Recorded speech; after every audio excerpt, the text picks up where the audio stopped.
பின்னாடி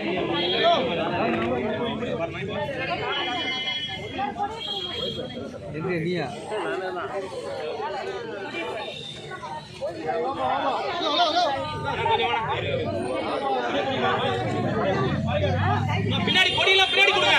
ஒண்ணு plug card இருக்கணும், இல்ல கொடி இருக்கணும். கைது செய்யல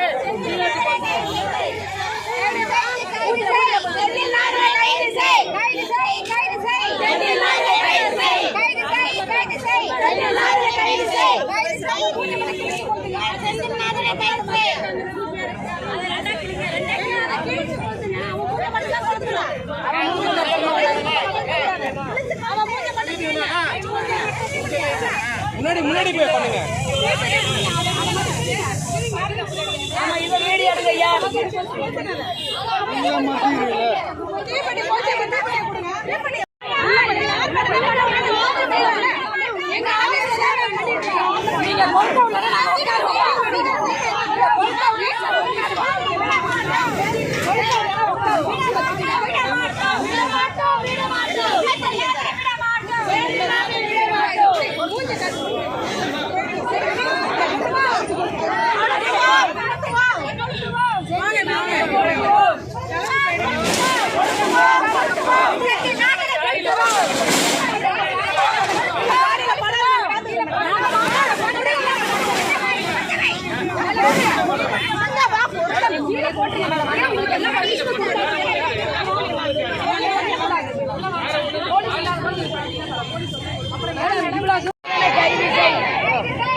பின்னாடி வாங்கம்மா.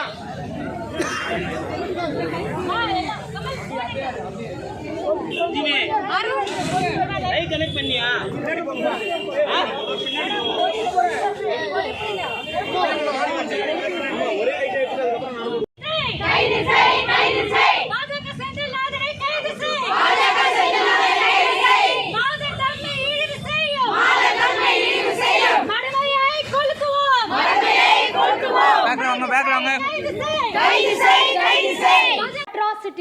உமன் ஹராஸ்மெண்ட்டுங்க பப்ளிக்ல வச்சு சோஷியல் மீடியால பெண்களை வந்து இப்படி வந்து அவங்க கேவலப்படுத்துறாங்க.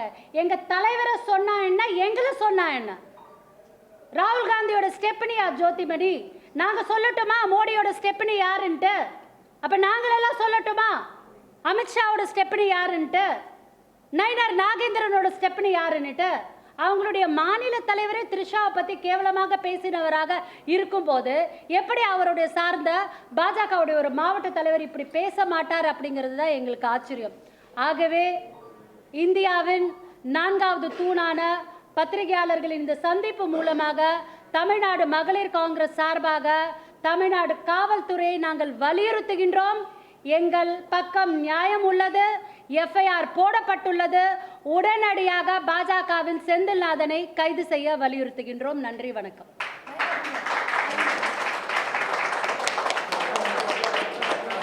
கமல் உட்கார்.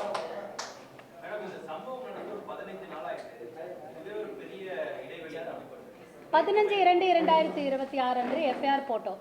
அதுக்கப்புறமா கண்டினியூஸாக எல்லா மாவட்டத்திலையும் வந்து நாங்கள் எஸ்பியை பார்த்து, கமிஷனரை பார்த்து, அதுக்கப்புறம் கலெக்டர்ஸ் எல்லாம் பார்த்து ரெப்ரசன்டேஷன் கொடுத்துருக்கோம். ஹானரபிள் பிரசிடென்ட் ஆஃப் இந்தியாவுக்கும் வந்து நாங்கள் ரெப்ரசன்டேஷன் அனுப்பியிருக்கோம். எல்லாருமே அனுப்பியிருக்கோம், எல்லா டிஸ்ட்ரிக்ட் பிரசிடென்ட்ஸும் அனுப்பியிருக்கோம். கிட்டத்தட்ட 8 நாள் ஆகி அதுக்கப்புறமா ஒரு ரியாக்ஷனும் இல்லைன்றதுனால தான் இப்போ போராட்டத்துக்கு வந்திருக்கோம். காவல்துறை தரப்புல கரூர்ல ஒரு பதிலும் சொல்றது கிடையாது. அதனால இன்னைக்கு டிஜிபி அலுவலகத்துல போயிட்டு ஏஜி எல்என்ஓவை பார்த்து அவர்கிட்ட நாங்கள் எங்களுடைய கோரிக்கையை வலியுறுத்தியிருக்கோம். அக்னாலஜ்மெண்ட் கொடுத்திருக்காங்க. துரிதமாக நடவடிக்கை எடுக்கணும்னு சொல்லியிருக்காங்க. சென்னை கமிஷனர் ஆஃப் போலீஸ்லயும் சென்னையிலயும் இது சோசியல் மீடியால இந்த வீடியோ சுத்துறதுனால கமிஷனர் ஆஃப் போலீஸ் இதுல இன்டர்வியூ பண்ணணும்னு ரிக்வெஸ்ட் கொடுத்திருக்கோம். கண்டிப்பா தமிழ்நாடு காவல்துறை துரிதமாக நடவடிக்கை எடுக்கும் அப்படின்ட்டு நம்புறோம். பாண்டிச்சேரியில பாஜக அலுவலக முற்றுகை போராட்டத்துல காங்கிரஸ் கட்சியில அதுல ஒரு இஸ்லாமிய பெண் வந்து கலந்துட்டாங்க. ஆனா அவங்க உட்கார்ந்த இடத்துல பாஜக மகளிர் மஞ்சள் தண்ணி ஊற்றி கழுவி விட்டு பூஜையை நடத்தி அந்த இடத்த தீட்டுப்பட்டுச்சுன்னு பண்ணியிருக்காங்க. அதாவது அவருடைய வக்ரத்தன்மையான ஒரு புத்தியை தான் அது காமிக்குது. பாண்டிச்சேரி நிஷாவோட தொழில் என்னவா வேண்டுமானாலும் இருக்கலாம். அதை பத்தி அவங்களுக்கு என்ன, அவங்க ஸ்பா நடத்தலாம், அவங்க கிட்டத்தட்ட 7 ஸ்பா சென்னையிலே நடத்துவதாக இருக்கலாம், அவங்க என்னவோ பண்ணிட்டு போகலாம். அதை பத்தி இவர்களுக்கு என்ன? அவங்க பாண்டிச்சேரியோட அங்கீகரிக்கப்பட்ட ஒரு தலைவியா இருக்காங்க. அவங்க ஒரு ப்ரொட்டஸ்டுக்காக அங்க போறாங்க. ப்ரொட்டஸ்ட் நீங்க ப்ரொட்டஸ்டா எதிர்கொள்ள வேண்டியதுதானே. அது என்ன ஜாதிய ரீதியாக மஞ்சள் தண்ணியை ஊற்றி கழுவுறது, இதை எப்படி பாக்குறது அப்படின்னு தெரியல. பாஜகவோட ஒரு வக்ரத்தனமான ஒரு புத்தியாக தான் இதை பார்த்து கொண்டிருக்கிறது. மற்ற யாராவது பெண்களை பத்தி பேசினா பாஜகவுடைய மகளிரணி சேர்ந்த வானதி சீனிவாசன் அவர்களோ இல்ல தமிழிசை செல்வர்களோ உடனே ரியாக்ஷன் கொடுக்குறாங்க. ஆனா அபராதம் பேசினா அதை ஒரு மனுப்பக்கூடிய பதில பேசுறாங்க. அவங்களுக்கு நீங்க என்ன சொல்ல முடியும்? புஷ்பா ஆகட்டும் இவங்க எல்லாருமே கண்டிப்பாக வானதி ஸ்ரீனிவாசன் ஒரு அகில இந்திய மகளிர் மோர்ச்சாவின் தலைவியாக இருக்கின்றார். தமிழ்நாடு மகளிர் காங்கிரஸ் சார்பாக வானதி ஸ்ரீனிவாசன் அவர்களை வன்மையாக கண்டிக்கின்றோம். அம்மா, நீங்க ஒரு பெண்ணாக இருக்கின்றீர்கள், நீங்க ஒரு சட்டமன்ற உறுப்பினராக இருக்கின்றீர்கள். உங்களை பார்த்து எங்கள் எல்லாருக்குமே ஒரு பெண் இந்த அளவுக்கு சமூகத்தை சந்தித்து ஒரு அகில இந்திய தலைமையாக ஒரு சட்டமன்ற உறுப்பினராக இருக்கிறார்கள் என்பதை எங்களுக்கு பார்க்க பெருமிதமாக தான் இருக்கிறது. ஆனா கேவலமாக இருக்கிறது. ஒரு சக பெண், உங்களுடைய ஒரு சக கலிகை அப்படின்ட்டு சொல்லலாம். எலக்ட்ரோல் பொசிஷன்ல ஒரு எம்பி எம்எல்ஏக்கள் எல்லாம் சக கலிகை அப்படின்ட்டு சொல்லலாம். அவர்களை பார்த்து உங்களுடைய பாஜகவோட மாவட்ட தலைவர் செந்தில்நாதன் அவர்கள் இப்படி கேவலமாக பேசியிருக்கிறார். அவர் மீது உங்கள் கட்சி ரீதியாக நடவடிக்கை எடுக்க கூட நீங்க சொல்லவில்லை. அவரை நீங்கள் கண்டிக்கவும் இல்லை. இது வருத்தமாக இருக்கிறது. த்ரிஷாவோட சம்பவத்துல ஏதோ மக்கள் உங்களை ரொம்ப அவமானப்படுத்தி விடுவார்கள் என்று ஓரிரு வார்த்தைகள் சொன்னீர்கள். அந்த ஓரிரு வார்த்தைகள் கூட எங்களுடைய செல்வி ஜோதிமணி அவர்களுக்கு சொல்லவில்லை. செல்வி ஜோதிமணி அவர்கள் ஒரு திருமணம் கூட செய்து கொள்ளாமல் கட்சிக்காகவே பணியாற்றி கட்சிக்காகவே தன்னை அர்ப்பணிக்கக்கூடிய ஒரு உன்னதமான ஒரு நல்ல தலைவியாக இருக்கின்றார். சரி, நீங்க காங்கிரஸ் கட்சி அந்த அம்மா ஒரு தலைவி அப்படின்லாம் கூட நீங்க பார்க்க வேண்டாம். ஒரு எலெக்டட் பார்லிமெண்ட், ஒரு லோக்சபா எம்பியாக இருக்கிறார். அப்ப நீங்க கரூரை சார்ந்த மக்களை இப்படிதான் அவமதிக்கிறீர்களா? நம் தமிழ்நாட்டு பெண்களை இப்படிதான் அவமதிக்கிறீர்களா? உங்க கட்சியில ஸ்டெப்னின்னு சொல்லிட்டு யார் வேணாலும் கடந்து போயிருப்பார்களா? உங்களை பற்றி இதை போல யாருன்னா சொன்னா எப்படி இருக்கும்? இல்ல யோகி ஆதித்யநாத்தை பத்தி இப்படி யாருன்னா சொல்லி எப்படி இருக்கும்? உங்க கட்சியில இருக்கக்கூடிய ஆண்களை பத்தி தான் நாங்க பேசலாம் எப்படி இருக்கும்? இது ஒரு தவறான செயல்.